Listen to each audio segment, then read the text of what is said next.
Hello everyone, welcome to our platform. Dehradun military academy में आप सभी कैंडिडेट्स का वेलकम है। आप सभी कैंडिडेट्स के लिए आज मैं लेकर के आया हूं टॉपिक वर्ब। वर्ब के आज हम इंपॉर्टेंट एस्पेक्ट्स को समझेंगे और समझेंगे वर्ब्स के अंदर किस किस तरीके के क्वेश्चंस आपसे पूछे जाते हैं। तो उससे पहले हम लोग वर्ब के कुछ बेसिक्स के बारे में जानेंगे कि वर्ब्स के टाइप्स क्या होते हैं, काइंड्स क्या होते हैं और किस किस तरीके की वर्ब्स होती हैं और उनको कैसे कैसे यूज कर सकते हैं। तो आज हम लोग बिल्कुल बेसिक से शुरू करेंगे चीजों को और आपको उसी के अंदर कई सारी चीजें देखने को मिलेंगी। वर्ब के अंदर अगर हम लोग देखें तो वर्ब को बेटा पहले तो एक बात आप समझ लीजिए कि वर्ब इस जो वर्ब है उसको बोला जाता है एक्शन वर्ड्स। सबसे इंपॉर्टेंट चीज तो पहले आप यही समझ लो कि वर्ब को क्या बोलते हैं, एक्शन वर्ड्स बोलते हैं। क्यों बोलते हैं उसके बारे में समझते हैं। What is called verb, verb क्या होती है पहले तो उसकी डेफिनेशन के बारे में समझते हैं। What is called verb, verb is a word that is used to denote an action और स्टेट ऑफ समवन और समथिंग। यानी अगर हम वर्ब के बारे में बात करें तो ये बेसिक काम ये करती है, ये दो चीजें डिनोट करती है, बहुत ध्यान से समझना। या तो एक्शन शो करेगा, या तो क्या बताएगा आपको, एक्शन बताएगा, या फिर किसी भी चीज की स्टेट बताएगा। तो आपके पास में पॉइंट ये है कि अगर एक्शन और स्टेट की पॉइंट ऑफ व्यू से देखें तो एक्शन जो करने वाला होगा वो कौन होगा, समवन होगा। क्लियर है। और स्टेट होगा तो क्या होगा, स्टेट किसी चीज की दिखाएगा तो आप बोल सकते हो समथिंग। अब ऐसा नहीं है कि समवन की स्टेट नहीं हो सकती, बिल्कुल हो सकती है। हम जब पैसिव बनाएंगे तो बिल्कुल हमें वहां पे स्टेट पॉइंट पे भी मिलेगा। फिर डेफिनेशन को ध्यान से समझें कि what is called the verb, verb क्या होती है, वर्ब के बारे में समझते हैं। What is called verb, verb is a word that is used to denote an action और स्टेट ऑफ समथिंग और समवन। यानी कुल मिलाकर के इसका दो काम है बेसिक, एक तो एक्शन को शो करना, दूसरा क्या करना, स्टेट को शो करना। ये बेसिक स्ट्रक्चर है अगर वर्ब के बारे में बात करते हैं। What is called verb, a verb is a word that is used to denote an action और स्टेट ऑफ समवन और समथिंग। यानी दो ही काम है इसके, या तो एक्शन बताएगा आपको या तो आपको स्टेट बताएगा। इसका बेसिक स्ट्रक्चर यही है जिसके अंदर हम लोग आगे समझते हैं क्या इंपॉर्टेंट चीजें हैं। अब ध्यान से देखिए, इधर पे एक कॉलम में डिवाइड कर लेते हैं। एक कॉलम ले लिया हम लोगों ने। पॉइंट ये है कि एक तरफ आपके पास में लिख लेते हैं एक्शंस, क्या ले लेते हैं, एक्शंस ले लेते हैं। यहां पे आपके पास में रहेगा एक्शन और एक कॉलम में हम लोग ले लेते हैं स्टेट। ध्यान से देखिए इधर पे, समझते हैं इसको बेसिक तरीके से। जैसे मान लीजिए मैं आपके सामने एक चेयर को तोड़ने की कोशिश कर रहा हूं और उसको तोड़ रहा हूं, तो आप मेरे लिए एक्शन क्या यूज कर सकते हैं कि sir you are breaking the chair, you are breaking the chair. ये सेंटेंस होगा आपका, you are breaking the chair. बहुत ध्यान सुनना सेंटेंस क्या बन रहा है, you are breaking the chair. It means आपके पास एक डूअर अवेलेबल है यू, और उसमें आप एक्शन जो कर रहे हो वो क्या है, ब्रेक करने का, और आपने बोल दिया you are breaking the chair. Clear है। अब मान लीजिए मैंने उस काम को अकम्प्लिश कर लिया, यानी कुर्सी को तोड़ डाला है, तो आप लाइन क्या बोलेंगे, sir you have broken the chair, you have broken the chair. Sentence बनेगा you have broken the chair. Suppose करिए मेरे पास एक पेज है, ध्यान से देखिए इधर पे, ये एक पेज है मेरे पास में। अब आपके सामने मैं इस पेज को, ध्यान से देखिए इधर, ये जो मैं एक्शन कर रहा हूं क्या बोल सकते हैं, जैसे ये पेज है मैंने ये फोल्ड करना शुरू किया, तो आप बोल सकते हैं sir you are folding the paper. और जैसे मैंने कर लिया, काम अकम्प्लिश हो गया, तो आप बोल सकते हैं sir you have folded the paper. These are the states जो अब अभी आपके सामने रिप्रेजेंट कर रहा हूं मैं। क्या कर रहा हूं, पहले मैंने फोल्ड किया पेज को, क्लियर है, और आपके सामने जब कंप्लीट कर दिया एक्शन तो आपने उसको बोल दिया you have folded the paper. अब सपोज करिए मैं एक और एक्शन करता हूं, क्लियर है, जैसे ये एक्शन है you are tearing the paper. अब देखो ये क्या बन गया बेटा, यहां पर सेंटेंस बन गया you are tearing the page. Clear है, मैंने एक पेज को फाड़ दिया है। अब अगर मैंने फाड़ दिया पूरी तरह से तो उसको लाइन क्या बोलेंगे, you have torn the page. Look, ये आपके सामने कुल मिलाकर के जो मैंने डूअर था, डूअर जो एक्शन कर रहा था, आपने उसी एक्शन को रिप्रेजेंट कर दिया। तो ये तो हो गया आपका एक्शन। पॉइंट आता है अब स्टेट कैसे डिनोट करते हैं उसके बारे में समझते हैं, इसका डिपिक्शन स्टेट में कैसे करेंगे। ध्यान से देखो इधर पे, समझने की कोशिश करते हैं।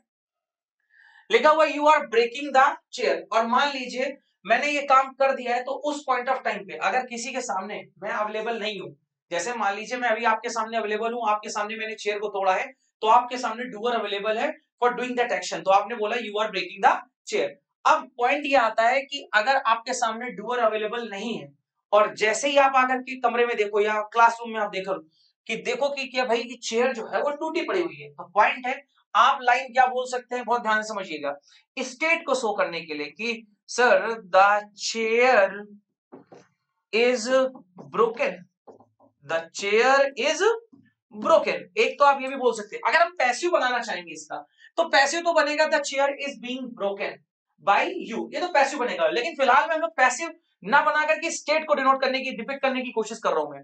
अगला देखिए, जैसे बनाया इसका, the chair has been broken, the chair has been broken. अगला सेंटेंस ध्यान से देखो इधर पे, जैसे you are tearing the page, तो आप लाइन बोल सकते हैं द पेज इज टॉर्न। अगला बन सकता है the page has been torn, the page has been torn. ये आपके पास में सेंटेंसेस हैं, गिवन सेंटेंसेस हैं, इनको ध्यान से समझिए, एक एक चीजों को हम लोग पॉइंट आउट करते चलेंगे। अब आपके सामने मैंने जो चीजें लिखी हुई है, ध्यान से देखो इधर पे, सेंटेंस लिखा द चेयर इज ब्रोकन। अब आपके सामने कोई चीज है, चेयर आपके पास एक कोई चीज हो गई, समथिंग हो गई, और उसकी जो कंडीशन को डिनोट कर रहा है, जो उसकी स्टेट को बता रहा है, वो क्या बता रहा है, ब्रोकन। ये ब्रोकन क्या है, उसकी स्टेट है। अगला the chair has been broken, again ध्यान से देखो इधर पे, ये ब्रोकन वापस से क्या डिनोट कर रहा है, यहां पर स्टेट डिनोट कर रहा है। यहां पर आप जब ब्रोकन यूज कर रहे हो तो ध्यान रखो आगे आपके पास डूअर अवेलेबल है, आप ये एक्शन को डूअर के थ्रू करा रहे हो, और जो डूअर ने एक्शन किया तो जो उससे जनरेट हुई, जो बनी, उस चीज का नाम क्या हो गया, उसकी स्टेट। जैसे पेज को फाड़ने के लिए मैं अवेलेबल था, I was tearing the paper, तो डूअर अवेलेबल था, और जब डूअर ने उस एक्शन को कर दिया तो जो पेज का कन्वर्जन आया, उस चीज का नाम क्या हो गया, टॉर्न। क्लियर है? अगला देखो लिखा है the page has been torn, page जो है वो फट चुका है। स्टेट दिखा रहा है, ये क्या दिखा रहा है, स्टेट दिखा रहा है। मैंने आपको दो चीजें बोली, मैंने क्या बताया आपको, बेसिक काम क्या है, ध्यान से देखो उधर पे, मैंने आपको बताया what is called verb. Verb is a word that is used to denote an action और स्टेट ऑफ समथिंग और समवन। मैंने बताया ये काम क्या करता है, ये दोनों चीजें बताता है, या तो कोई व्यक्ति कोई काम क्या कर रहा है, या किसी व्यक्ति की स्टेट क्या है, तो दोनों चीजों को डिपिक्ट करने का काम क्या करता है, वर्ब करता है। एक तरफ एक्शन बताएगा और एक तरफ स्टेट बताएगा। एक्चुअल में इस वर्ब को नाम क्या दिया गया है, एक्शन वर्ड्स। अब मैंने बताया आपको कि कैसे ये बताएगा दोनों चीजें, वो ध्यान से देखो इधर, एग्जांपल के थ्रू मैंने बताया। आपके सामने क्या लिखा हुआ, मैंने लिखा एक तरफ पे actions, you are breaking the chair, you have broken the chair, you are tearing the page, और you have torn the page. Clear है? अब ध्यान से देखो इधर पे, the chair is broken, the chair has been broken, the page is torn, the page has been torn. These are the states. तो एक तरफ आपके पास क्या हो गया, डूअर ने जो एक्शन किया वो है, और एक तरफ आपके पास डूअर ने जो एक्शन कमिट किया, उससे उस ऑब्जेक्ट पर जो भी उसकी स्टेट कन्वर्ट हुई, उस चीज को मैंने डिपिक्ट किया।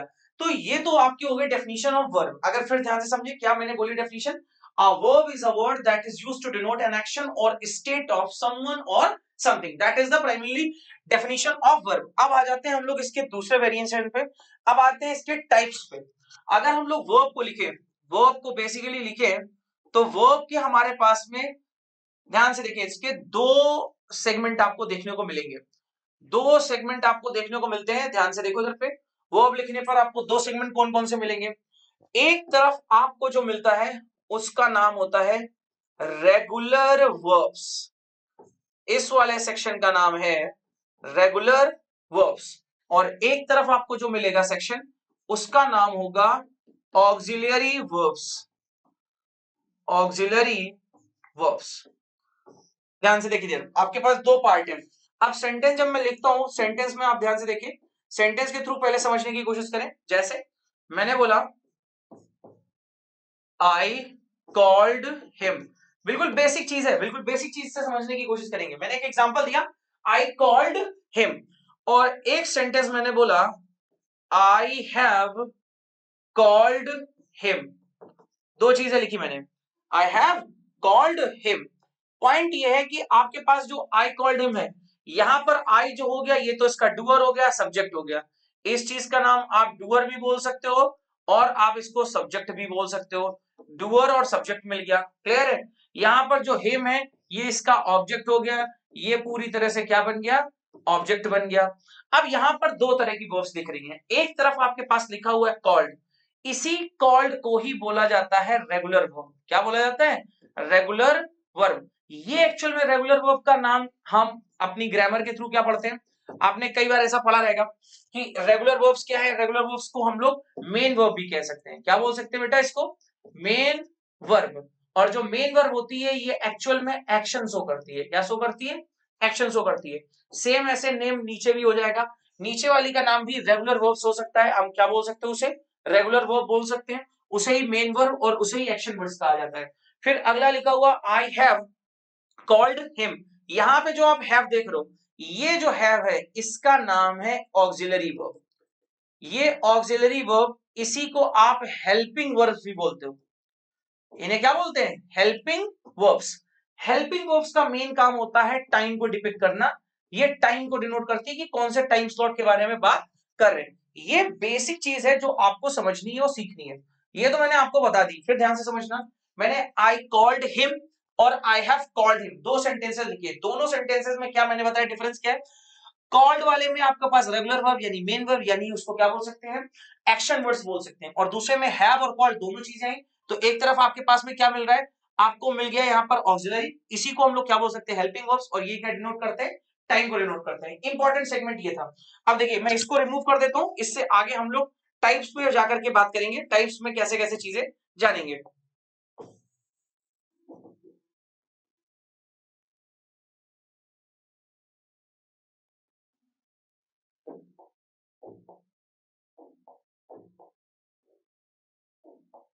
देखिए जब हम रेगुलर वर्ब्स की बात करते हैं तो रेगुलर वर्ब्स को हम क्या क्या बोल सकते हैं, किस चीज को क्या और कहा जा सकता है, उसके बारे में समझते हैं। रेगुलर वर्ब्स में आपके पास कौन सी चीजें आएंगी और ऑक्सिलरी वर्ब्स में कौन सी चीजें आएंगी। तो देखिए इधर पे ग्रामर की भाषा में, जिसको आप ग्रामर के लैंग्वेज में बोलोगे, तो आप लेमन लैंग्वेज में इसको बोल सकते हो मेन वर्ब्स।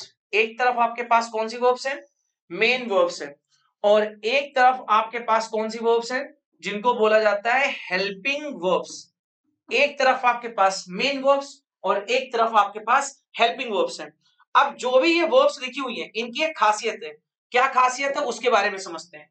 रेगुलर वर्ब्स का जो बेसिक काम है, रेगुलर वर्ब्स जो बेसिक काम करती हैं, ये डिपिक्ट करती हैं किसी भी एक्शन को। इनका बेसिक काम है एक्शन को डिपिक्ट करना।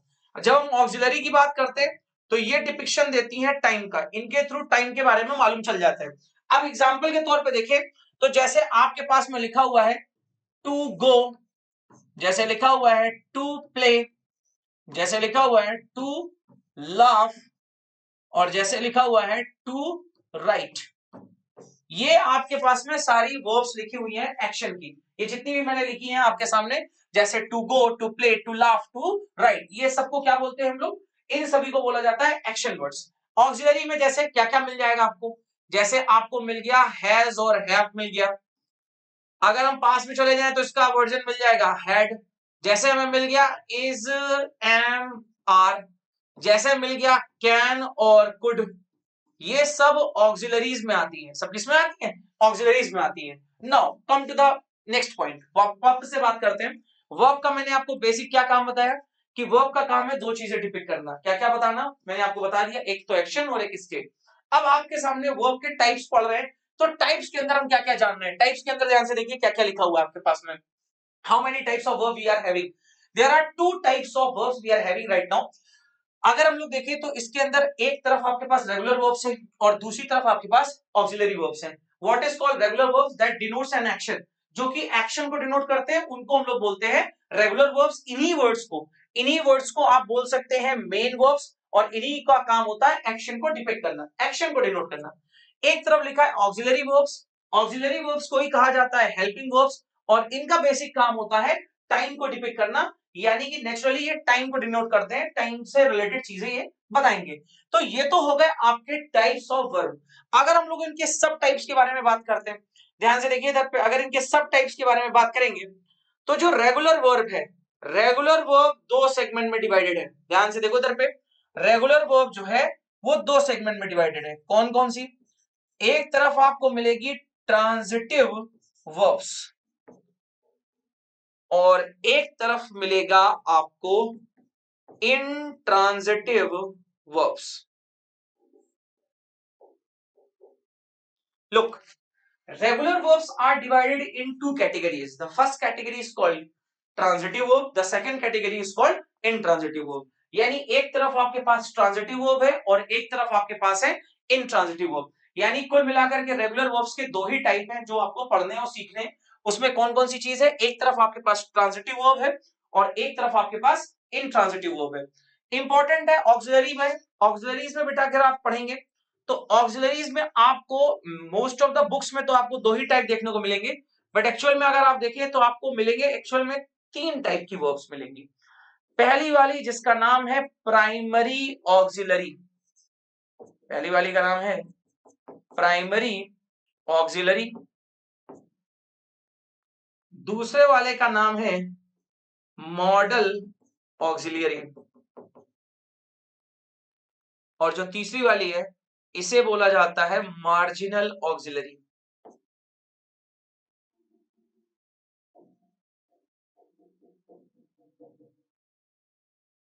Look we are having three variations of, आपके पास थ्री वेरिएशंस है किसके, ऑक्सिलरी वर्ब्स के।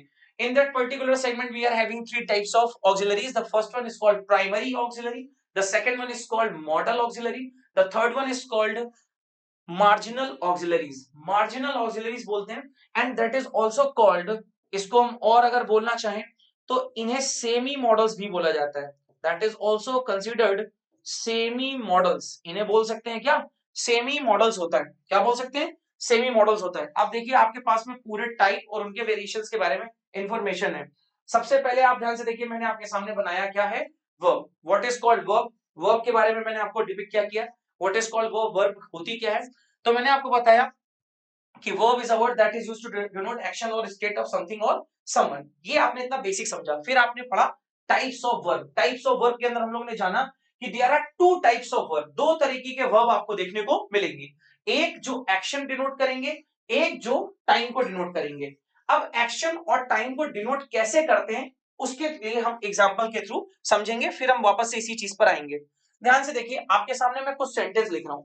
जैसे एक सेंटेंस है, you are writing a letter। एक सेंटेंस है, you were writing a letter। जैसे एक सेंटेंस है, you will be writing a letter। ध्यान से देखो बेटा, आपके सामने तीन सेंटेंसेस मैंने लिखे। कौन कौन से तीन सेंटेंसेस है, पहला सेंटेंस है you are writing a letter, दूसरा सेंटेंस है you were writing a letter, और तीसरा सेंटेंस है you will be writing a letter. Important point क्या है, अगर आप इसमें कॉमन देखें तो आपके पास तीनों में doer will be same. Doer देखिए तीनों सेम होंगे, तीनों के तीनों आपको एक ही जैसे मिल रहे हैं। और आप यहां पर राइटिंग में देखें, यहां पर राइटिंग अ लेटर तीनों में ही कॉमन है, तीनों में ही पूरा सेगमेंट क्या है, कॉमन है। आपके पास डूअर अवेलेबल है यू, और वो जो एक्शन कर रहा है वो क्या लिखा हुआ है आपके पास में, वो मैं रेड से अंडरलाइन कर रहा हूं, राइटिंग, राइटिंग और राइटिंग। ये क्या डिपिक्ट कर रहा है, कोई डूअर है जो एक्शन कर रहा है, एक्शन को करने को ही हम लोग बोलते हैं एक्शन वर्ड्स। यही आपकी मेन वर्ब है, यही आपकी क्या है, मेन वर्ब है इन द गिवन सेंटेंस। और इसी को कंपाइल कर दो तो आपस में हम लोग इसको क्या बोल सकते हैं, रेगुलर वर्ब्स बोल सकते हैं। क्या बोल सकते हैं, रेगुलर वर्ब्स। ये आपके पास में रेगुलर वर्ब लिखी हुई है। बट अगर आप सेंटेंस के टाइम स्लॉट्स के बारे में बात करोगे, अगर आप इनके टाइम स्लॉट के बारे में बात करो, जैसे मैंने आपके सामने लिखा है you are writing a letter, इसमें अगर आप देखेंगे जो अनकॉमन सी चीज है वो क्या है, आर। फिर उसके बाद में लिखा है you were writing a letter, आपके पास में क्या लिखा हुआ है यहाँ पर, वर। और फिर आपके पास एक अनकॉमन सी चीज है विल बी। आप देखो ये तीन वर्ड जो कोई मैंने ग्रीन सर्कल किए हैं, पॉइंट ये है, ये जितनी भी चीजें मैं आपके सामने लिख रहा हूं, ये सिर्फ और सिर्फ इनकी वजह से टाइम स्लॉट में डिफरेंस आ रहा है। कैसे डिफरेंस आ रहा है, तीनों के हिंदी मीनिंग से समझते हैं। जैसे पहले वाले का मीनिंग है आप एक लेटर लिख रहे हो, बहुत ध्यान से समझिए, आप एक लेटर लिख रहे हो। और एक दूसरा क्या लिखा हुआ है, आप एक लेटर, बहुत ध्यान समझो, आप एक लेटर लिख रहे थे। और नीचे एक सेंटेंस है उसका मतलब हो गया आप एक लेटर लिख रहे होगे। There are three variations of things, last में जाकर के मीनिंग बदल रहा है। आप एक लेटर लिख रहे हो, एक लेटर लिख रहे थे और एक लेटर लिख रहे होगे। तो डिपिक्शन ऑफ टाइम देखें तो एक क्या बता रहा है, प्रेजेंट के टाइम को डिनोट कर रहा है, एक जो है वो आपको पास्ट का टाइम डिनोट कर रहा है, और एक जो आपको डिपिक्ट कर रहा है वो क्या डिनोट कर रहा है, फ्यूचर का टाइम। 3 टाइम स्लॉट्स वो आपको दिखा रहा है, प्रेजेंट, पास्ट और फ्यूचर, यानी 3 वेरिएशंस हो गए हमारे टाइम के। अब ये वर्ड जो दिखा रहा है ये एक्चुअल में डिनोट क्या कर रहा है, टाइम डिनोट कर रहा है। ध्यान से समझो इधर पे, ये टाइम डिनोट कर रहा है, इसीलिए इनको हम टाइम वर्ड्स भी बोल सकते हैं, इनको बोल सकते हैं टाइम वर्ड्स। और ये जो टाइम वर्ड्स हैं ये एक्चुअल में क्या है, ये इसकी हेल्पिंग वर्ब है, यानी ऑक्सिलरी है। ऑक्सिलरी है तो इन्हीं को क्या बोला जा सकता है, हेल्पिंग वर्ब्स। हेल्पिंग वर्ब्स का मेन काम क्या हो गया, टाइम को डिनोट करना। देखिए पूरे स्ट्रक्चर में मैंने आपको सारी चीजें समझा दी। इस 3 एग्जांपल के थ्रू आप समझ गए कि सेंटेंस के अंदर मेन वर्ब कौन सी है, सेंटेंस के अंदर हेल्पिंग वर्ब कौन सी है, और किसका क्या काम है। मेन वर्ब का काम होता है एक्शन को डिनोट करना, एक्शन को डिपिक्ट करना। और हेल्पिंग वर्ब का काम क्या होता है, हेल्पिंग वर्ब का बेसिक काम ये होता है कि हेल्पिंग वर्ब जहां जहां पर भी लगेगी उसके थ्रू हमें टाइम स्लॉट के बारे में जानकारी मिल रही होती है, वो टाइम क्या चल रहा है उसके बारे में मालूम चल रहा है। तो टाइम स्लॉट आपके पास 3 है, 3 टाइम फ्रेम की बात हो रही है। एक टाइम फ्रेम में आपके पास प्रेजेंट, एक है पास्ट और एक है आने वाला जो टाइम उसको बोलते हैं फ्यूचर। तो these are the 3 variations of time, ये आपको देखने को मिल गया, आपको वर्ब के बारे में मालूम चल गया। तो अब वापस से हम अगर पुराने वाले स्लाइड पे आ जाए तो ध्यान से देखो इधर पे मैंने आपके सामने क्या रखी चीजें। एक तरफ आपके पास ऑक्सिलरी है और एक तरफ आपके पास रेगुलर वर्ब्स है, एक तरफ ऑक्सिलरी और एक तरफ रेगुलर वर्ब्स। इन्हीं रेगुलर वर्ब्स को मैंने क्या बताया कि इनको क्या कहते हैं, एक्शन, क्योंकि ये एक्शन को डिनोट करते हैं। इन्हीं को आप मेन वर्ब भी बोल सकते हो, क्या बोल सकते हो, मेन वर्ब। वहीं पर दूसरे एंड पर हमारे पास में ऑक्सिलरी है, ऑक्सिलरी का मेन काम क्या है, इसका काम है टाइम को डिनोट करना, और इन्हीं को हम दूसरी भाषा में क्या बोल सकते हैं, हेल्पिंग वर्ब्स बोलते हैं। क्या बोलते हैं, helping verbs. Right now come to the point, what is the variation of main verbs और रेगुलर वर्ब्स। तो there are 2 variations of regular verbs. Regular verb के आपको 2 वेरिएशंस मिलेंगे देखने को, ध्यान से देखो इधर पे। पहले वाले वेरिएशन का नाम क्या है, ट्रांजिटिव वर्ब, और दूसरे वाले वेरिएशन का नाम है intransitive verb. There are 2 important segments of regular verbs, एक पहला जिसको ट्रांजिटिव, दूसरा जिसको इंट्रांजिटिव बोलते हैं। When we talk about auxiliaries, auxiliaries are divided in 3 segments. कौन कौन से 3 सेगमेंट्स हैं, एक तरफ है प्राइमरी, एक तरफ है मॉडल और एक तरफ है आपके पास marginal. There are 3 variations of auxiliaries, एक तरफ प्राइमरी, मॉडल और आपके पास हो गया सेमी मॉडल्स यानी मार्जिनल ऑक्सिलरीज। अब समझते हैं कि ये सारी चीजें कैसे यूज करते हैं, कैसे हम लोग यूज करेंगे, कैसे बनाएंगे सेंटेंस।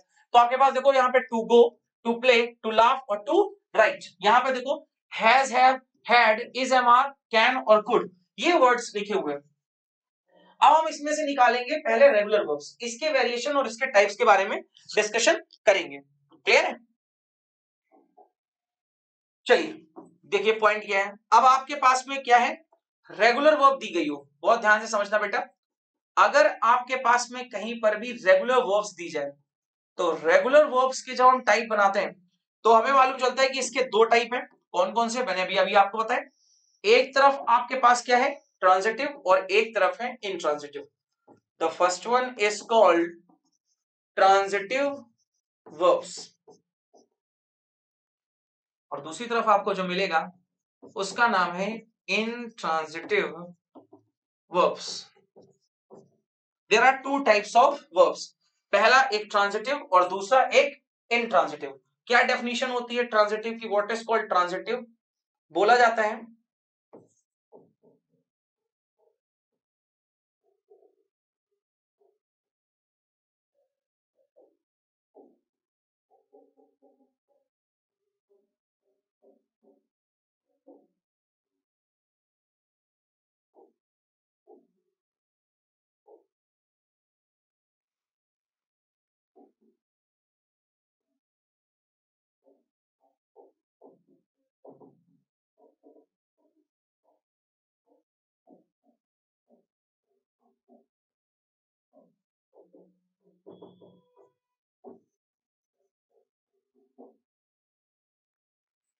देखिए हमारे पास में दी गई है रेगुलर वर्ब। अब रेगुलर वर्ब के हम लोगों ने 2 टाइप लिखे, कौन कौन से टाइप लिखे, पहला है आपके पास ट्रांजिटिव वर्ब और दूसरी तरफ है आपके पास इंट्रांजिटिव वर्ब।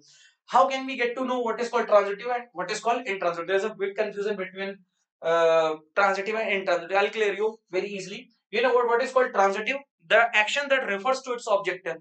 जब भी कोई आप एक्शन कमिट करो और उस एक्शन को अकम्प्लिश होने के लिए, यानी उस एक्शन को कंप्लीट करने के लिए किसी ऑब्जेक्ट की रिक्वायरमेंट पड़े, यानी वो एक्शन बोल रहे हो तो बोलने में जरूरत पड़ रही है एक ऑब्जेक्ट की, उस समय को हम लोग बोलते हैं ट्रांजिटिव वर्ब।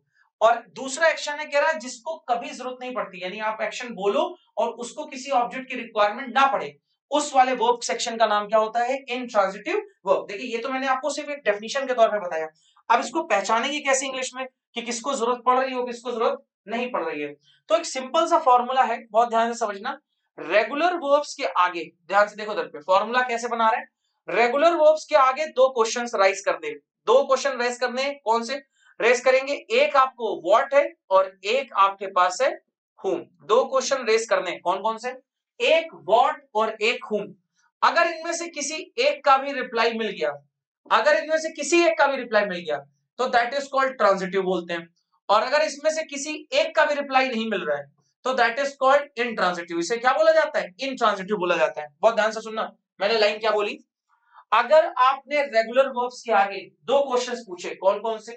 एक तरफ व्हाट और एक तरफ whom, क्या और किसको पूछने पर अगर वर्ब का आंसर मिलता है, किसी एक का भी मिल जाए, तो वो वर्ब क्या हो जाएगी? ट्रांजिटिव हो जाएगी। अगर उनमें से किसी एक का भी आंसर नहीं मिलता है तो वो बन जाएगी इनट्रांजिटिव। अब जरूर ये करके देख लेते हैं एग्जांपल्स के थ्रू।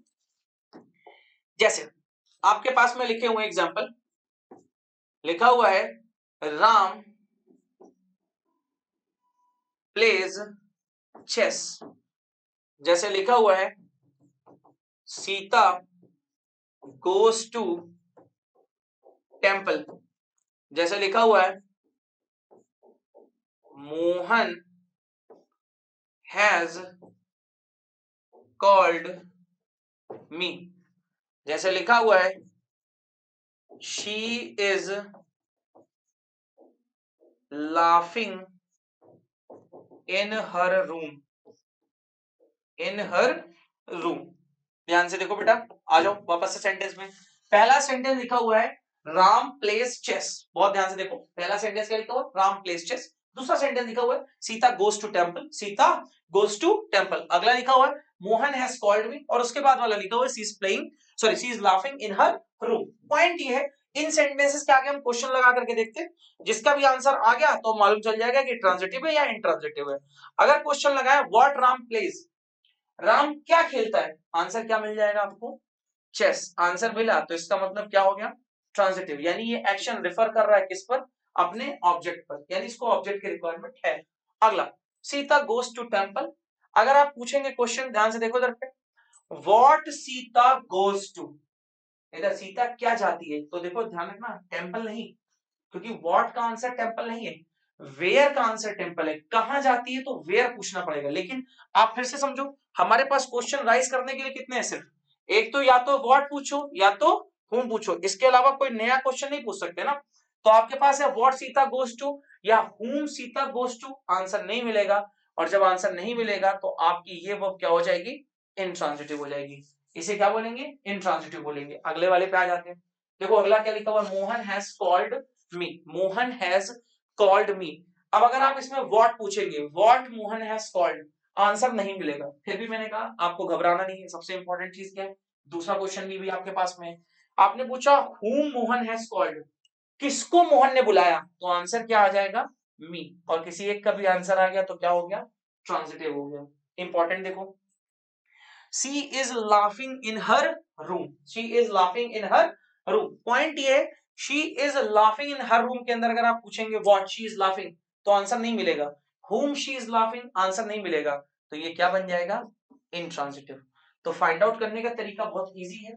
क्या तरीका है? मैंने आपको बताया कि आपके पास कोई भी रेगुलर वर्ब दी जाए, बहुत ध्यान से समझना, कोई भी रेगुलर वर्ब आपके पास दी जाए, उस रेगुलर वर्ब के आगे आपको दो ही क्वेश्चन पूछने हैं, व्हाट और whom। व्हाट और whom का अगर आपको आंसर मिल जाता है, व्हाट और whom का आपको रिप्लाई मिला, तो व्हाट और whom के रिप्लाई मिलने पर हम उसे कहेंगे आपका regular verb, sorry regular verb बोल रहा हूं, उसको ट्रांजिटिव वर्ब बोलेंगे। और अगर व्हाट और whom का रिप्लाई नहीं मिलता, उसे इंट्रांजिटिव कहेंगे। पॉइंट ये है कि ट्रांजिटिव इंट्रांजिटिव में एक और डिफरेंस होता है, आप ध्यान से समझो इधर पे। ट्रांजिटिव वालों का तो एक्टिव और पैसिव दोनों होता है, लेकिन जो इनट्रांजिटिव वर्ब्स होती हैं इनके पैसिव नहीं बनाए जाते हैं, इनके पैसिव वॉइस नहीं बन सकते हैं या बनाते नहीं है। उसका रीजन क्या है? क्योंकि एक्टिव से पैसिव जाने के लिए और पैसिव से एक्टिव आने के लिए ऑब्जेक्ट की रिक्वायरमेंट होती है, और जिन वर्ब्स के पास ऑब्जेक्ट ही नहीं है तो ऑब्वियस सी बात है कि फिर उनका पैसिव बनाना पॉसिबल नहीं है। क्लियर है? आ जाओ, अब हम ट्रांजिटिव वर्ब के कुछ स्पेसिफिक पॉइंट को समझते हैं। जब आपके पास ट्रांजिटिव वर्ब दी जाए, बहुत ध्यान से समझना, आपके पास ट्रांजिटिव वर्ब दी जाए, उस ट्रांजिटिव वर्ब के आगे जब आप दो क्वेश्चन पूछ रहे थे, कौन कौन से दो क्वेश्चन पूछ रहे थे आप? एक आपने पूछा व्हाट और एक क्वेश्चन आपने पूछा होम। दो क्वेश्चंस आपने पूछे, ध्यान से समझना। अगर आप व्हाट पूछते हैं, क्या पूछते हैं? व्हाट। ट्रांजिटिव वर्ब के आगे व्हाट लगाते हैं तो आपको जो भी आंसर मिलता है उसे बोला जाता है डायरेक्ट ऑब्जेक्ट, उसे बोला जाता है डायरेक्ट ऑब्जेक्ट। और अगर आप होम लगाते हैं तो इससे जो चीज मिलती है वो होती है इनडायरेक्ट ऑब्जेक्ट। अच्छा, इसमें भी इंपॉर्टेंट चीज क्या है? इंपॉर्टेंट चीज ये है कि जो डायरेक्ट ऑब्जेक्ट है बेटा, वो आपको हमेशा नॉन लिविंग चीजें मिलेंगी। क्या मिलेंगी? नॉन लिविंग चीजें मिलेंगी। और इनडायरेक्ट ऑब्जेक्ट में आपको हमेशा लिविंग बीइंग मिलेगा। हमेशा हमेशा कौन मिलेगा? लिविंग बीइंग, ह्यूमन का आंसर मिलेगा। तो ध्यान से समझना, व्हाट जो है वो आपको थिंग्स के बारे में बताएगा, नॉन लिविंग चीजों के बारे में। होम जो है वो पर्सन को डिपिक्ट करेगा अगर इंट्रांजिटिव वर्ब्स के आगे बोलते हैं। अच्छा, कई बार क्या होगा, हमें व्हाट और होम दोनों का आंसर मिल जाए तो उन वर्ब्स को डाई ट्रांजिटिव बोला जाता है। जैसे लिखा हुआ है she gifted me a car, जैसे लिखा हुआ है I gave him advice, I gave him advice. आपके सामने दो सेंटेंस लिखे हुए मैंने। पहला लिखा हुआ है she gifted me a car. She gifted me a car में अगर आप व्हाट का आंसर पूछेंगे, व्हाट शी गिफ्टेड मी, तो आंसर क्या आ जाएगा? A car. इधर whom she gifted a car, answer क्या आ जाएगा? me। दोनों का आंसर मिल गया। ये ड्राई ट्रांजिटिव हो गई। लिखा आई गेव हिम एडवाइस, इधर whom I gave advice, तो आंसर क्या आएगा? him। और अगर आप पूछेंगे व्हाट तो आंसर क्या आएगा? एडवाइस। अब आप ध्यान से देखो इधर पे, जो whom का आंसर दे रहे हैं वो ये लिखे हुए हैं और जो व्हाट का आंसर दे रहे हैं वो यहां लिखे हुए हैं। और आप चेक कर लो तो जो डायरेक्ट ऑब्जेक्ट है वो ये मिलेगा, इनडायरेक्ट ऑब्जेक्ट है तो whom के रिप्लाई में मिलेगा। ये तो हो गई बात ट्रांजिटिव के बारे में। ये ट्रांजिटिव के कुछ स्पेसिफिकेशंस थे जो मैंने आपके साथ डिस्कस किए। अब आ जाते हैं कुछ इंट्रांजिटिव के बारे में भी जान लेते हैं, क्या खासियत है इंट्रांजिटिव के बारे में। जैसे एक सेंटेंस और ये दूसरा सेंटेंस। एक सेंटेंस लिखा ही लव्स, पहला सेंटेंस है, और दूसरा सेंटेंस है शी लुक्स।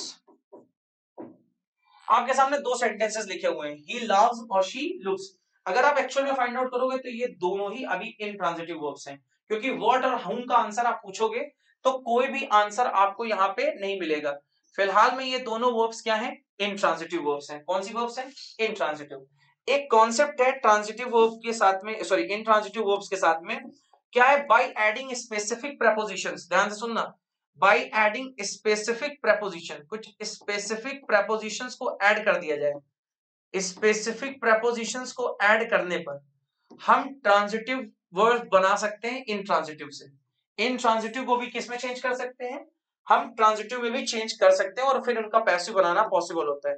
जैसे पहले और दूसरे वालों में कुछ प्रेपोजिशंस ऐड कर देते हैं।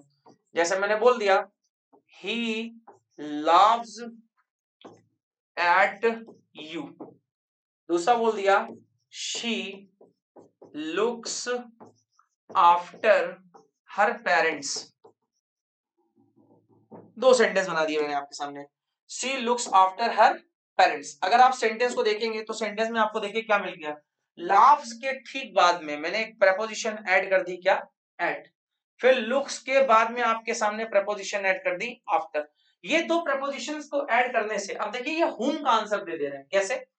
whom he loves at, तो आंसर क्या आ जाएगा? you। फिर आपने बोला whom she looks after, answer क्या आ जाएगा? हर पेरेंट्स। फिर इनका पैसिव बनाया भी जा सकता है, जैसे you are laughed at by him, जैसे बनाया जा सकता है her parents are looked after by her, यानी इनके पैसिव बन सकते हैं, ऊपर वाले के पैसिव बनाना पॉसिबल नहीं है। This is the simple formula regarding intransitive verbs. अब वापस से आ जाते हैं, फिर से एक चीज को समझते हैं जो मैंने आपको समझाने की कोशिश करी, उसको देख लेते हैं। मैंने आपको बताया ट्रांजिटिव वर्ब के बारे में। क्या बताया ट्रांजिटिव वर्ब के बारे में? कि जब हम ट्रांजिटिव वर्ब्स के बारे में बात करते हैं तो व्हाट और हुम का जो भी आंसर मिलता है, तो जो व्हाट का आंसर देगा उसे हम लोग बोलेंगे डायरेक्ट ऑब्जेक्ट, जो हुम का आंसर देगा उसे बोलेंगे इनडायरेक्ट ऑब्जेक्ट। उसमें भी खासियत क्या बताई मैंने, अगर आप व्हाट का आंसर जो ले रहे हैं, जो भी आप व्हाट का आंसर ले रहे हैं, वो व्हाट का आंसर आपको हमेशा नॉन लिविंग चीजें मिलेगी, जबकि हुम का जो आंसर लेंगे तो आपको हमेशा लिविंग बीइंग मालूम चलेगा। फिर मैंने बताया अगर किसी वर्ब के अंदर व्हाट और whom दोनों का आंसर आपको मिल रहा है, यानी दोनों चीजों का आंसर आपको दिख जाता है, तो आपको दोनों चीजों का आंसर दिखने पर इस चीज को क्या बोला जाता है कि अगर आपको दोनों चीजों का आंसर मिल रहा है तो यानी कि ऐसी वर्ब्स को बोलते हैं डाई ट्रांजिटिव वर्ब्स, यानी जिनके डुअल आंसर्स आपके पास अवेलेबल है। अब बात आती है इनट्रांजिटिव की। इनट्रांजिटिव के बारे में मैंने आपको क्या बताया कि इनट्रांजिटिव वर्ब्स के साथ में एक खासियत है कि पहली बात तो इनके साथ ऑब्जेक्ट आता नहीं है, और इन केस अगर आपको ऑब्जेक्ट लगाना भी है तो मैंने बताया कि by adding specific prepositions we can make them transitive. वे बना सकते हैं उनको, कुछ स्पेसिफिक प्रीपोजिशन जोड़ेंगे तो बना सकते हैं। अच्छा, कुछ सेंटेंसेस ऐसे, कुछ वर्ब्स ऐसी हैं जिनके यूसेज पर भी हमारा डिपेंड करता है कि वो ट्रांजिटिव है या इनट्रांजिटिव है। जैसे देखिए आपके पास में मैं आपको एग्जांपल दे देता हूं। जैसे सेंटेंस लिखा हुआ है ही रिटर्न्ड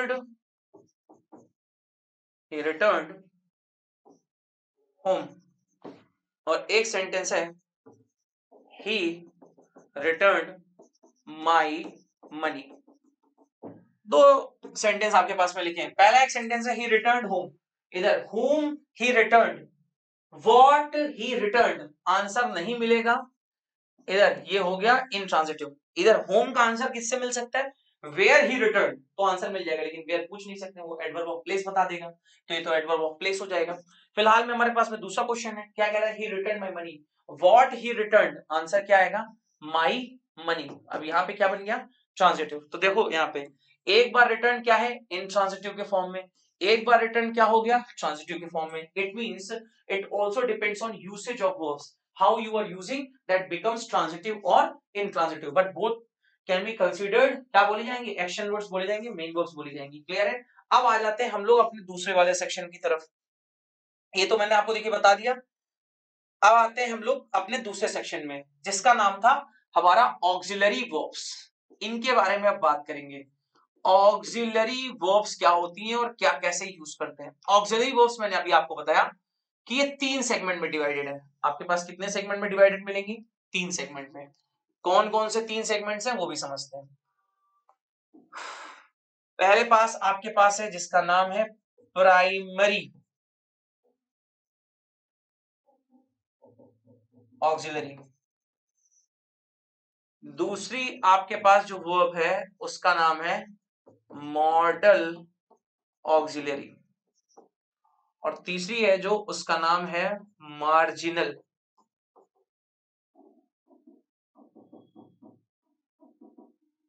ऑक्सिलरी। ये 3 हैं आपके पास में। अगर आप एक्चुअल में देखेंगे तो आपके पास में कितनी मिलेंगी, आपको 3 मिलेंगी। बहुत ध्यान से समझिए। 3 कौन कौन सी हैं मैंने बताया ऑक्सिलरीज में आपके पास में। 3 में आपके पास है, पहली तरफ है एक तरफ प्राइमरी ऑक्सिलरी, दूसरी तरफ है आपके पास मॉडल ऑक्सिलरी, और तीसरी तरफ है आपके पास में मार्जिनल, या इसको सेमी मॉडल्स भी कहा जाता है। इसको क्या कहा जाता है सेमी मॉडल्स। अगर आप प्राइमरी ऑक्सिलरीज की बात करेंगे तो प्राइमरी ऑक्सिलरीज भी डिवाइडेड है 3 पार्ट्स में। कितने पार्ट्स में मिलेगी आपको, 3 पार्ट्स में मिलेगी। एक तरफ बी, एक तरफ डू, और एक तरफ आपको मिलेगा हैव।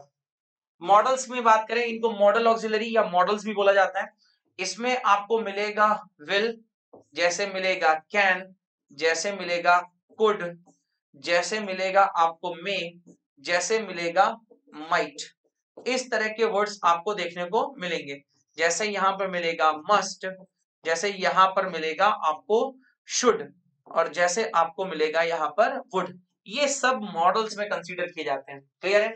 सेमी मॉडल्स में आपको सिर्फ 3 मिलेंगे, ध्यान से समझो, सिर्फ 3 मिलेंगे। 3 कौन कौन से हैं, एक आपको मिलेगा नीड टू, दूसरा मिलेगा यूज्ड टू, और तीसरा मिलेगा dare to. 3 types of verbs. अगर आप देखेंगे इस पे तो आपके पास 3 तरह की मॉडल्स में आपको 3 तरह के वर्ड्स मिलेंगे, नीड टू, यूज टू और डेयर टू। फिर ध्यान से समझते हैं। मैंने आपके सामने ऑक्सिलरीज को डिवाइड करके रखा है आपके सामने। ऑक्सिलरीज को मैंने कितने सेगमेंट में डिवाइड किया, 3 सेगमेंट में डिवाइड किया। पहले वाले पार्ट का नाम हो गया प्राइमरी ऑक्सिलरी, दूसरे वाले का नाम हो गया मॉडल्स, तीसरे वाले का नाम हो गया सेमी मॉडल्स या मार्जिनल ऑक्सिलरीज। मैंने बताया कि प्राइमरी ऑक्सिलरी के अंदर आपको 3 पार्ट्स मिलेंगे, कौन कौन से, बी, डू और हैव। और इधर मॉडल्स में मैंने आपको सारे वर्ड्स लिख ही दिए, और वहां पे आपको 3 वर्ड्स मिलेंगे, कौन कौन से, नीड टू, यूज टू और डेयर टू।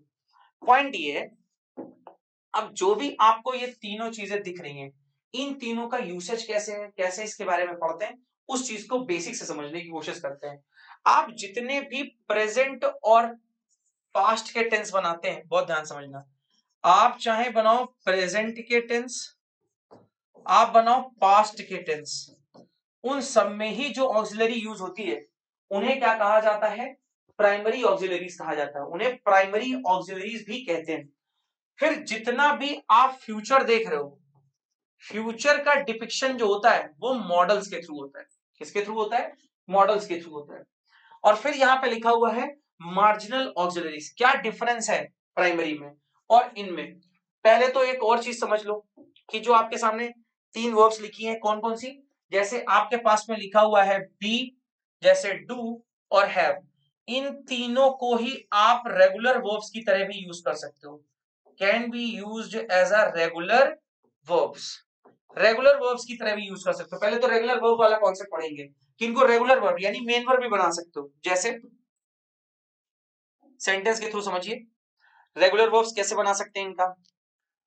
जैसे मैंने बोला मैं एक कार रखता हूं, तो आई कीप अ कार, रखने के लिए ही सेंस आप यूज करते हैं हम हैव माने भी होता है रखना, तो इसी को बोला जाता है आई हैव अ कार। यहां पर जो हैव है ये आपकी अभी रेगुलर वर्ब की तरह यूज हो रहा है। कैसे यूज हो रहा है, रेगुलर वर्ब्स की तरह यूज हो रहा है। जैसे बोला मैंने शी इज अ डॉक्टर, यहां पर ये बी की प्रेजेंट फॉर्म लिखी हुई है, ये भी रेगुलर वर्ब्स की तरह यूज हो रहा है। कैसे यूज हो रहा है, रेगुलर वर्ब्स की तरह। जैसे बोला मैंने he does his work, he does his work, यहां पे डज माने होता है डू माने करना, करने के लग रहा है, अभी ये कैसे यूज हो रहा है, रेगुलर वर्ब्स की तरह। क्लियर है। तो आप एक तरह से कह सकते हो कि जितनी भी प्राइमरी ऑक्सिलरीज हैं अपने बेसिक टर्म्स में ये रेगुलर वर्ब्स की तरह भी यूज की जा सकती है। बहुत ध्यान से सुनना, मैंने लाइन क्या बोली, बड़ी इंपॉर्टेंट बात है। क्या बोल रहा हूं मैं कि जितनी भी प्राइमरी ऑक्सिलरीज हैं बी टू हैव, जब वो बी टू हैव के फॉर्म में है तो that can be used as a regular verb, यानी उनको एक्शन के तौर पे भी हम लोग यूज कर सकते हैं। मॉडल्स के साथ ये कंडीशन नहीं है। लेकिन आपके पास में फिर इनके बारे में बात करते हैं, ये जो तीन वर्ब्स लिखी इनकी क्या खासियत है। इनकी खासियत ये है कि इन तीनों वर्ब्स के साथ में कंडीशन है कि इनको आप ऑक्सिलरी भी बना सकते हो, यानी ऑक्सिलरी की तरह भी यूज कर सकते हो, यानी हेल्पिंग वर्ब भी बना सकते हो, साथ साथ में इनको रेगुलर वर्ब्स भी बना सकते हो, रेगुलर वर्ब्स भी बन सकती हैं। इन तीनों के साथ ये कंडीशन है। जैसे एग्जांपल के तौर पे देखें कैसे बना सकते हैं वो भी समझते हैं। जैसे मैंने बोला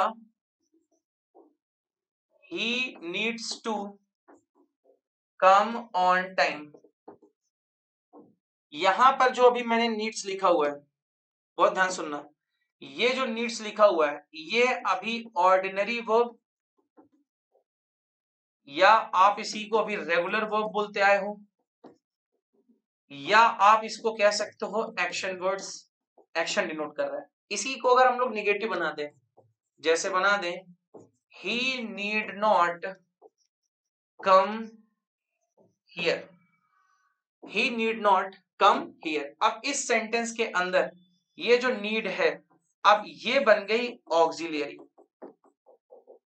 ये ऑक्सिलरी वर्ब्स की तरह बिहेव कर रही है। किस तरह से बिहेव कर रही है, ऑक्सिलरी वर्ब्स की तरह। जैसे ही नीड नॉट कम हियर, अब उसको यहां आने की जरूरत नहीं है, ये आवश्यकता नहीं है। तो दोनों वर्ब्स में डिफरेंस मैंने बता दिया। इसीलिए इनका नाम, बहुत ध्यान समझिए, इसीलिए इनका नाम होता है सेमी मॉडल्स, यानी कि ये मार्जिनल ऑक्सिलरीज कही जाती हैं।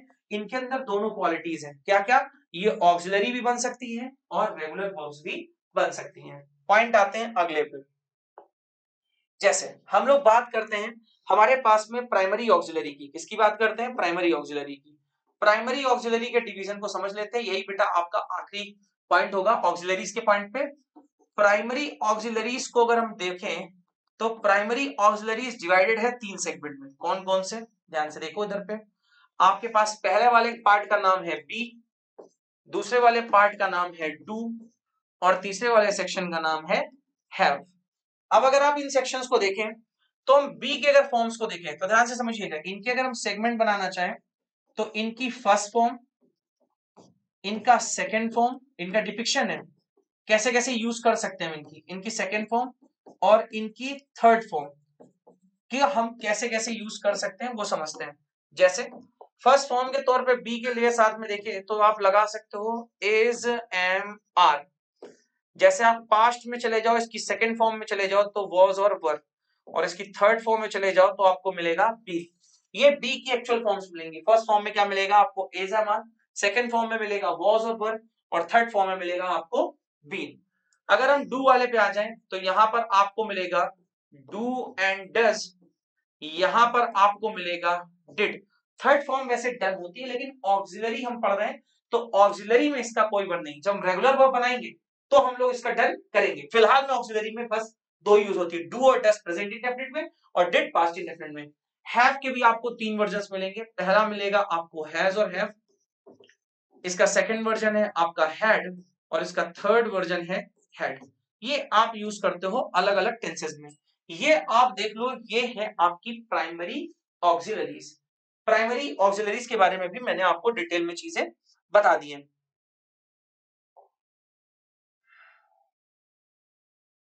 देखिए हम लोगों ने चीजें कहां से शुरू करी थी, मैंने आपको बताया वर्ब के बारे में। सबसे पहले मैंने वर्ब से शुरू करी थी। वर्ब से आपको चीजें जो शुरू करी मैंने, उसमें क्या क्या मैंने आपको चीजें इंपॉर्टेंट बताई। मैंने पहले आपको बताई वर्ब की definition, what is called verb. A verb is a word that is used to denote an action or state of something or someone.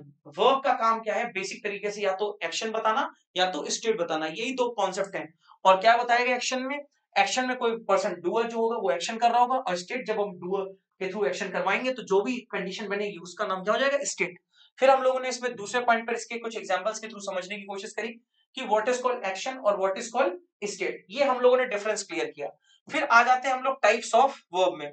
जब हम टाइप्स ऑफ वर्ब पढ़ रहे थे तो हम लोग ने दो टाइप की वर्ब पढ़ी, कौन कौन सी, एक प्राइमरी, सॉरी प्राइमरी बोलो, एक तरफ रेगुलर और एक तरफ ऑक्सिलरीज, और इनके डिवीजन को हम लोगों ने समझने की कोशिश करी। पॉइंट ये है, फिर उसके बाद में आपने जब इनको डिवाइड करके देखा तो रेगुलर वर्ब्स को हम लोग ने दो कैटेगरीज में डिवाइड किया, एक तरफ ट्रांजिटिव और एक तरफ इंट्रांजिटिव। ट्रांजिटिव के बारे में हम लोग ने क्या मालूम चला कि वर्ब और एक्शन जो है वो रेफर करता है अपने ऑब्जेक्ट की तरफ, और इंट्रांजिटिव में अपने ऑब्जेक्ट की तरफ नहीं जाता है, उसको बोलते हैं इंट्रांजिटिव। फिर हम लोगों ने इसके कुछ विशेष कॉन्सेप्ट्स पढ़े। कौन कौन से कॉन्सेप्ट्स पढ़े कि अगर व्हाट और हुम का आंसर मिल रहा है तो किसे डायरेक्ट कहेंगे और किसे इनडायरेक्ट कहेंगे, तो वो मैंने आपको डिक्टेट किया, वो चीजें मैंने सिंप्लीफाई करने की कोशिश करी। फिर हम लोगों ने इसका एक और कॉन्सेप्ट पढ़ा। क्या पढ़ा कॉन्सेप्ट कि अगर इंट्रांजिटिव वर्ड में अगर हम लोग कुछ स्पेसिफिक प्रपोजिशंस ऐड कर दें तो उसका मीनिंग बदल सकता है, वो ट्रांजिटिव में जा सकती है। तो उसको ट्रांजिटिव में चेंज करके दिखा दिया आपको, यहाँ पे ट्रांजिटिव बन गई। क्लियर है, यहाँ पर अभी फिलहाल में ये ट्रांजिटिव है और ये भी ट्रांजिटिव है, क्योंकि ऑब्जेक्ट यहाँ पे यू मिल रहा है और यहाँ पे क्या मिल रहा है, हर पेरेंट्स। तो ये आपके पास ट्रांजिटिव के तौर पे दिख गई। अब अगला पॉइंट पढ़ते हैं। अगले पॉइंट पे हम लोगों ने क्या पढ़ा कि कुछ वर्ब्स के यूसेज पे भी डिपेंड करता है कि वो ट्रांजिटिव है या इंट्रांजिटिव है। जैसे रिटर्न का मैंने एग्जांपल दिया आपके सामने कि कैसे हम इसको ट्रांजिटिव और कैसे इसको इंट्रांजिटिव के टर्म्स में ले जा सकते हैं। फिर आते हैं ऑक्सिलरीज के फॉर्म में। ऑक्सिलरीज में देखिए, ऑक्सिलरीज में मैंने आपको क्या बताया, तीन तरह की ऑक्सिलरीज बताई, प्राइमरी, मॉडल और सेमी मॉडल्स। इन तीनों में क्या क्या डिफरेंसेस होते हैं मैंने तीनों आपको डिक्टेट करके बताया कि ये ऑर्डिनरी वर्ब की तरह भी यूज होती है, बी टू हैव। मॉडल्स में मैंने आपको सीधे मॉडल्स बता दिए, और मार्जिनल में मैंने तीनों बता दिए कि इनकी खासियत क्या है। फिर मैंने इसी में आपको चीज क्या बताने की कोशिश करी कि जो मॉडल्स हैं, ये जो सेमी मॉडल्स हैं, उनका यूसेज कैसे है, उन्हें रेगुलर वर्ब भी बना सकते हैं और एज एन ऑक्सिलरी भी यूज कर सकते हैं। वो एग्जांपल के थ्रू मैंने आपको समझाने की कोशिश करी। फिर उसके बाद में हम लोगों ने पढ़ा प्राइमरी ऑक्सिलरी जो है वो कितने टाइप की होती है। प्राइमरी मैंने आपको बताया वी डू हैव, ये सेगमेंट आपका इतना था। ये वर्ब का आपका बेसिक था जिसको आपने अभी कंप्लीट किया है, और इसके आगे की वीडियो के लिए आगे बढ़ते हैं। Thank you so much.